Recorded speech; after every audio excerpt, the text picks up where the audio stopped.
ദൈവനാമത്തിന് മഹത്വം ഉണ്ടായിരിക്കട്ടെ. ഇന്ന് നമ്മൾ പ്രധാനമായും ചിന്തിക്കാനായിട്ട് പോകുന്നത്, നമുക്ക് വേണ്ടത്, ഒരു ക്രിസ്ത്യാനിക്ക് വേണ്ടത് മറിയ ഭക്തിയോ അതോ ക്രിസ്തുവിലുള്ള വിശ്വാസമോ എന്നുള്ള കാര്യത്തെക്കുറിച്ചാണ് നമ്മൾ ഇന്ന് പൂർണ്ണമായും ചിന്തിക്കാനായിട്ട് പോകുന്നത്.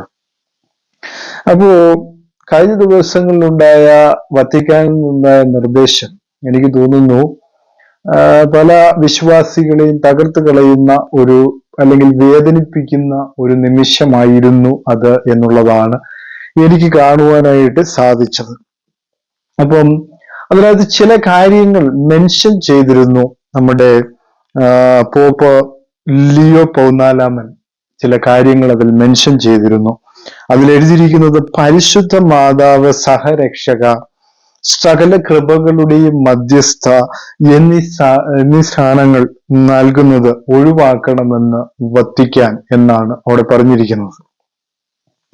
അപ്പോൾ പ്രധാനമായിട്ടും അവിടെ പറയുന്നത് പരിശുദ്ധ കന്യക മറിയത്തെ സഹരക്ഷക, സകല കൃപകളുടെ മധ്യസ്ഥ എന്ന സ്ഥാനപ്പേരുകൾ അഭിസംബോധന ചെയ്യുന്നത് ഒഴിവാക്കണമെന്ന് വിശുദ്ധ തിരുസംഘം നിർദ്ദേശിച്ചു എന്നാണ് അവിടെ പറഞ്ഞിരിക്കുന്നത്. അപ്പം ഇങ്ങനെയുള്ള പദവികൾ, കൃപകളുടെ മധ്യസ്ഥ എന്നീ പേരുകൾ ഉപയോഗിക്കുവാൻ പാടില്ല എന്നുള്ളതാണ് അവിടെ പറഞ്ഞിരിക്കുന്ന പ്രധാനപ്പെട്ട കാര്യങ്ങളിൽ ഒന്ന്. ഒരു ക്രിസ്ത്യാനിയെ സംബന്ധിച്ചിടത്തോളം ക്രിസ്ത്യാനി എപ്പോഴും ആരായിരിക്കണം? ക്രിസ്തുവിന്റെ അനുയായി ആയിരിക്കണം എന്നാണ് പറഞ്ഞിരിക്കുന്നത്. മാതാവിന്റെ അനുയായി ആയിരിക്കണമെന്ന് പറഞ്ഞിട്ടില്ല എന്നുള്ളതാണ് പ്രധാനമായ സത്യങ്ങളിൽ ഒന്ന് എന്ന് പറയുന്നത്. കാലാകാലങ്ങളായി ഇങ്ങനെ ഇത് പഠിപ്പിച്ചത് കൊണ്ടാണ് അതൊരു ഭക്തിയിലേക്ക്, അല്ലെങ്കിൽ ഒരു ഭക്തി മാർഗത്തിലേക്ക് അത് മാറ്റപ്പെട്ടു എന്നുള്ളതാണ് നമുക്ക് കഴിയുന്ന സത്യങ്ങളിലൊന്ന്. അപ്പം ഈ കാത്തോലിക്ക വിശ്വാസത്തെ മാത്രമല്ല ഇത് ബാധിക്കുന്നത്. ഓർത്തഡോക്സ് യാക്കോബ എന്ന് പറയുന്ന മറ്റ് സംഘടനകൾ കൂടിയാണ് ഇത് ബാധിക്കുവാനായിട്ട് പോകുന്നത്.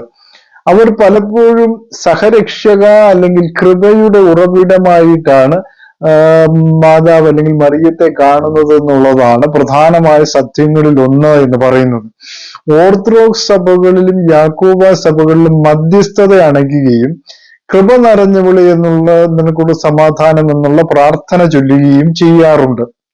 അതെല്ലാം നമുക്കറിയാവുന്ന ഒരു വാസ്തവങ്ങളിൽ ഒന്നാണ്.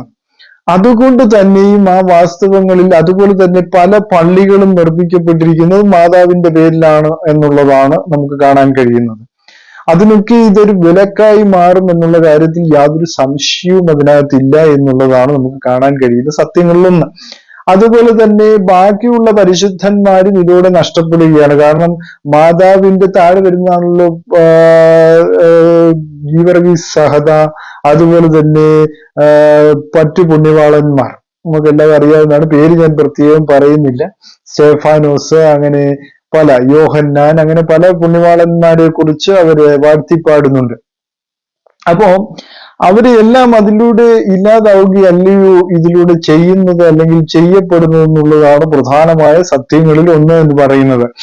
പിന്നെ മറ്റൊരു കാര്യം കൂടി പറഞ്ഞു കഴിഞ്ഞാല്, ഇവരുടെ വിശ്വാസത്തിന്റെ ആധാരം യേശുക്രിസ്തു ആണോ മറിയാണോ എന്നുള്ളതാണ് നമ്മൾ ചിന്തിക്കേണ്ട ഏറ്റവും വലിയൊരു കാര്യം എന്ന് പറയുന്നത്.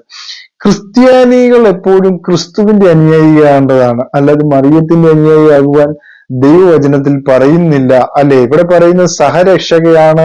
അതുപോലെ തന്നെ ലിയോ 14 പറഞ്ഞ ഒരു കാര്യം എന്ന് പറയുന്നത്, ഒരിക്കലും മറിയത്തെ സഹരക്ഷകയോ അല്ലെങ്കിൽ എന്താ പറയാ കൃപ നിറഞ്ഞവളോ ആക്കരുത് എന്നുള്ളതാണ് പറഞ്ഞിരിക്കുന്നത്.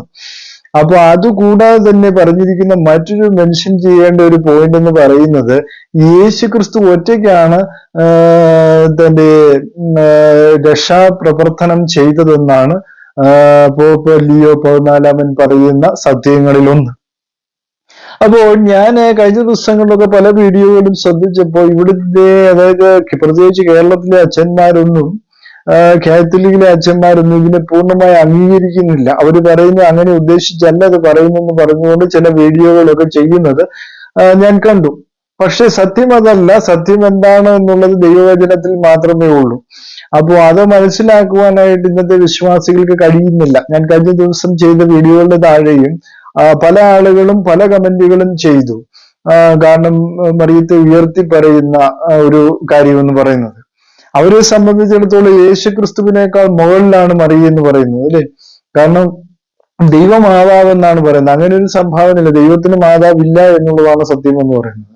അത് നമ്മൾ എബ്രായ പുസ്തകം പഠിക്കുമ്പോൾ നമുക്ക് കാണാവുന്ന പിതാവില്ല, മാതാവില്ല, വംശാവലി ഇല്ല എന്ന് അവിടെ വളരെ വ്യക്തമായിട്ട് പറയുന്നുണ്ട്. അപ്പൊ അതുപോലും അനുസരിക്കുവാൻ അവർക്ക് കഴിയുന്നില്ല, അത് മനസ്സിലാക്കുവാനായിട്ട് കഴിയുന്നില്ല. ഇത്രയും വിദ്യാഭ്യാസവും ഇത്രയും അറിവുള്ള പാണ്ഡിത്യമുള്ള ആൾക്കാരായിട്ട് പോലും അവർക്ക് മനസ്സിലാക്കുന്നില്ല എന്നുള്ളതാണ്. സാധാരണ അവരുടെ പിതാക്കന്മാർ പഠിപ്പിച്ചതായിരിക്കും പല കാര്യങ്ങളും, പിന്നീട് അവരുടെ മക്കളും അത് പാലിച്ചു വരുന്നു എന്നുള്ളതാണ് പ്രധാനമായിട്ടും ഈ സംഘടനകളിൽ വിശ്വസിക്കുന്നവരുടെ ഒരു പ്രധാനപ്പെട്ട ഒരു സത്യങ്ങളിൽ ഒന്ന് എന്ന് പറയുന്നത്. അവരുടെ മാതാപിതാക്കൾ പഠിപ്പിച്ച വിശ്വാസം വിടുവാനായിട്ട് പറ്റുകയില്ല. അതുകൊണ്ട് തന്നെ അവരെന്ത് ചെയ്യുന്നു, മറ്റുള്ള വിശ്വാസങ്ങൾ, ഇപ്പൊ ബെന്തിക്കോസുകാരാണ് പറഞ്ഞത് ഏകരക്ഷകൻ യേശു ക്രിസ്തു മാത്രമാണ്. നമുക്ക് ആ വാക്യം ഒന്ന് വായിക്കാം. അപ്പോസ്തല പ്രവൃത്തികളിലാണ് ആ വാക്യമുള്ളത്. അപ്പോസ്തല പ്രവൃത്തികൾ 4-ാം അധ്യായം അതിന്റെ 12-ാമത്തെ വാക്യത്തിൽ പറയുന്നു, മറ്റൊരുത്തനിലും രക്ഷയില്ല. അപ്പൊ ലിയോ 14 പറഞ്ഞത് സത്യമല്ലേ? മറ്റൊരുത്തനും രക്ഷയില്ല എന്ന് അദ്ദേഹം പറഞ്ഞു. ദൈവവചനം വെച്ചാണ് അദ്ദേഹം പറഞ്ഞത്, മറ്റൊരുത്തനും രക്ഷയില്ല. അവിടെ നമുക്ക് മറിയത്തിൽ രക്ഷയുണ്ടെന്ന് നമുക്ക് പറയുവാൻ ഒക്കുമോ? ഇല്ല. ഇന്ന് വന്നിരിക്കുന്ന ഒരു പ്രത്യേകത എന്ന് പറഞ്ഞു കഴിഞ്ഞാൽ, ഈ മറിയ അല്ലെങ്കിൽ മാതാവിനെ ഉപയോഗിച്ച് പല അത്ഭുതങ്ങളും അടയാളങ്ങളും ഇപ്പോൾ കൃപാസനങ്ങളിലാണെങ്കിലും മറ്റു കാര്യങ്ങളിലാണെങ്കിലും മറ്റു തലങ്ങളിലാണെങ്കിലും അവിടെ സംഭവിച്ചുകൊണ്ടിരിക്കുന്ന കാര്യങ്ങൾ എന്ന് പറഞ്ഞാൽ മറിയയുടെ പേരിലാണ് അത്ഭുതം നടക്കുന്നത്. യേശു ക്രിസ്തുവിന്റെ പേരിൽ യാതൊരു അത്ഭുതവും അവിടെ നടക്കുന്നില്ല. മറിയയ്ക്കാണ് അവർ കൂടുതലായി പ്രാധാന്യം കൊടുക്കുന്നത്. കാരണം മറിയയാണ് അവരുടെ ദൈവം എന്ന് പറയുന്നതിലാണ് അവർക്ക് കൂടുതലായി താല്പര്യം എന്ന് പറയുന്നത്. അപ്പൊ ജപമാലയ്ക്കകത്ത് പോലും മറിയത്തെയാണ് അവർ ചൊല്ലുന്നതും മറിയത്തിനോടാണ് അവർ പ്രാർത്ഥിക്കുന്നത്. യേശു ക്രിസ്തു അവരുടെ നെൽവട്ടത്തെ ഇല്ല എന്നുള്ളതാണ് അവരുടെ അതിന്റെ പ്രധാനമായ സത്യങ്ങളിൽ ഒന്ന് എന്ന് പറയുന്നത്. ഇവിടെ പറയുന്നത് മറ്റൊരുത്തിനും രക്ഷയില്ല, നാം രക്ഷിക്കപ്പെടുവാൻ ആകാശത്തിന്റെ കീഴിൽ മനുഷ്യരുടെ ഇടയിൽ നൽകപ്പെട്ടിരിക്കുന്ന വേറൊരു നാമവുമില്ല. അവിടെ മറിയത്തിന്റെ പേര് പരാമർശിക്കുന്നില്ല എന്നുള്ളതാണ് പ്രധാനമായ സത്യങ്ങളിലൊന്ന്. എന്നിട്ടും ഇത് വിദ്യാഭ്യാസമുള്ളവരും മറ്റു ആൾക്കാർക്കും ഇതെന്താണ് മനസ്സിലാകാത്തത്, ഇതുവരെയും തലയിൽ കയറാത്തത് എന്നൊക്കെ. പ്രത്യേകിച്ചും കേരളത്തിൽ എല്ലാവരും ഒത്തിരി ബുദ്ധി ഉപയോഗിക്കുന്ന ആൾക്കാരാണെന്നാണ് ഞാൻ കേട്ടിട്ടുള്ളത്. ബുദ്ധിയും സാമർഥ്യവും ഉള്ള ആൾക്കാരാണ്. പക്ഷെ എങ്കിലും എന്താണ് പ്രശ്നം? ഇങ്ങനെയുള്ള വിശ്വാസങ്ങളിലാണ് അവർക്ക് താല്പര്യം. അവരുടെ മാതാപിതാക്കന്മാർ പഠിപ്പിച്ചതാണെന്ന് പറഞ്ഞാൽ ഇവർക്ക് മനസ്സിലാക്കത്തില്ല. അവരെക്കാൾ മാതാപിതാക്കളെക്കാൾ വിദ്യാഭ്യാസം ഉള്ളവരാണ് ഇപ്പോഴത്തെ തലമുറ എന്ന് പറയുന്നത്. അവർക്കിത് മനസ്സിലാക്കാനുള്ള ഒരു കാര്യം തന്നെ ഉള്ളൂ. എന്നിട്ടും അവരെന്ത് ചെയ്യുന്നില്ല, ഇതിനെ മനസ്സിലാക്കാതെയാണ് അവർ മുന്നോട്ട് പോകുന്നെന്നുള്ളതാണ് പ്രധാന സത്യങ്ങളിൽ ഒന്ന് എന്നുള്ളതാണ് എനിക്ക് ഈ തരുണത്തിൽ പറയുവാനുള്ളത്.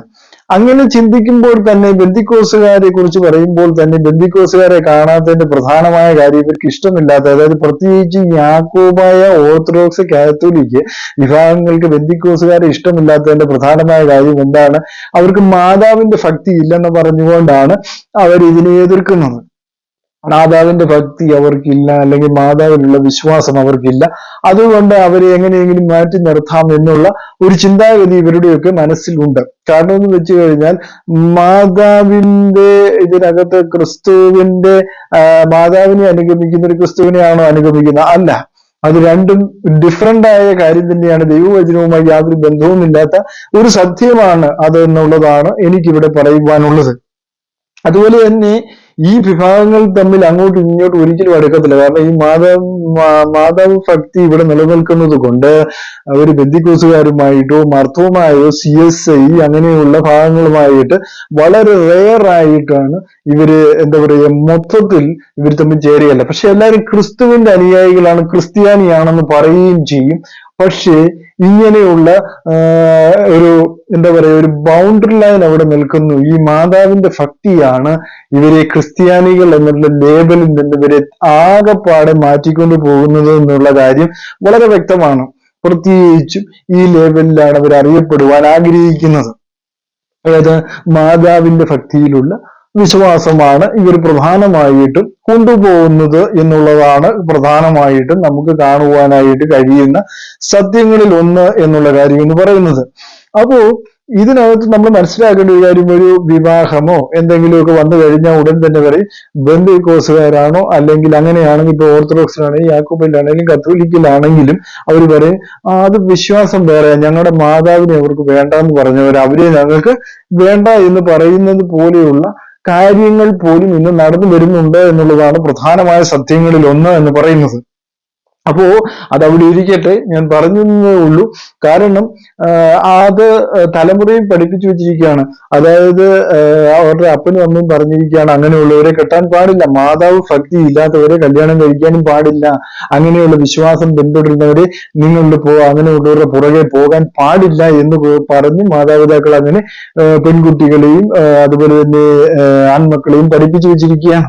അപ്പൊ അത് എന്തൊരു തെറ്റായ പഠിപ്പീരാണ്. കാരണം ദൈവവചനത്തിൽ ഇല്ലാത്ത പഠിപ്പീരാണ് ഇവർ പഠിപ്പിച്ചുകൊണ്ടിരിക്കുന്ന പിതാക്കന്മാരും. അവരുടെ ആ ഒരു അടിസ്ഥാനം പറയുന്ന വിശ്വാസമാണ് അവർ പ്രകീർത്തിച്ചുകൊണ്ടിരിക്കുന്നു എന്നുള്ളതാണ് പ്രധാനമായ സത്യങ്ങളിൽ ഒന്ന് എന്ന് പറയുന്നത്. സ്നേഹമുണ്ട് എന്നിവർ തമ്മിൽ സ്നേഹമുണ്ട്, ഐക്യമുണ്ടെന്നൊക്കെ പറയുന്നു പറഞ്ഞാലും യാതൊരുവിധ ഐക്യവുമില്ല. കാരണം മാതാവ് ഭക്തി ഇല്ലാത്തവരെ വേണ്ട എന്നുള്ളതാണ് പ്രത്യേകിച്ച് യാക്കോബ, ഓർത്തഡോക്സ്, കാത്തോലിക് എന്നീ വിഭാഗങ്ങളുടെ ഏറ്റവും വലിയ ഒരു പ്രത്യേകത എന്ന് പറയുന്നത്. അപ്പോൾ എല്ലാവരും ക്രിസ്ത്യാനികളല്ലേ, എല്ലാവരും ക്രിസ്തുവിനെ അനുഗമിക്കുന്നവരല്ലേ? അല്ല, ക്രിസ്തുവിനെ അനുഗമിക്കുന്നവരല്ല. ഈ വിഭാഗം മാതാവിനെ അനുഗമിക്കുന്നവരാണ് എന്നുള്ളതാണ് പ്രധാനമായ സത്യങ്ങളിൽ ഒന്ന് എന്നുള്ളതാണ് നമുക്ക് മനസ്സിലാക്കാൻ കഴിയുന്ന ഏറ്റവും വലിയൊരു കാര്യം എന്ന് പറയുന്നത്. അപ്പൊ ഇത്രയും വിദ്യാഭ്യാസം, ഇത്രയും അറിവായിട്ടും ആളുകൾക്ക് ഇതൊന്നും മനസ്സിലാക്കാനായിട്ട് കഴിയുന്നില്ലല്ലോ എന്നുള്ള കാര്യം വളരെ ചിന്തിക്കേണ്ടതും അല്ലേ, അതുപോലെ തന്നെ മനസ്സിലാക്കേണ്ട ഒരു സത്യം കൂടിയാണ് എന്ന് ഞാനിവിടെ ഓർപ്പിക്കുകയാണ്. അപ്പോ ഞാൻ പറഞ്ഞതിന്റെ പ്രധാനമായ കാര്യം, മാതാവിശ്വാസം അല്ലെങ്കിൽ മാതാവിന്റെ അനുയായികൾ എന്ന് പറയുന്ന ഒരു അനുയായികൾ ഇല്ല എന്നുള്ളതാണ് പ്രധാനമായ സത്യങ്ങളിൽ ഒന്ന്. അതുപോലെ തന്നെ ഇവരെ സംബന്ധിച്ചിടത്തോളം ഇവരെല്ലാം പള്ളികളെല്ലാം നിർമ്മിച്ചിരിക്കുന്നത് ഈ മാതാവിന്റെ പേരിലാണ്.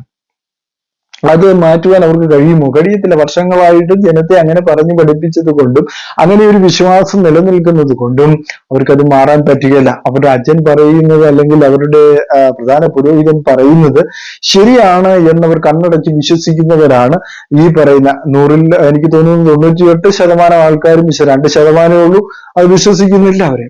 പക്ഷെ 98% ആൾക്കാരും അവിടുത്തെ പുരോഹിതനോ അല്ലെങ്കിൽ അവിടുത്തെ കാർമ്മികനോ പറയുന്നത് 100% വിശ്വസിക്കുന്നവരാണ് എന്നാണ് എനിക്ക് തോന്നുന്നത്. അതുകൊണ്ടാണ് ഇവര് ഞാൻ മുമ്പ് പറഞ്ഞ കാര്യങ്ങളെല്ലാം ഫോളോ ചെയ്ത് അതുപോലെ തന്നെ പോകുന്നു എന്നുള്ള സത്യമെന്ന് നമുക്ക് മനസ്സിലാക്കാനായിട്ട് കഴിയുന്നു എന്നുള്ളതാണ്.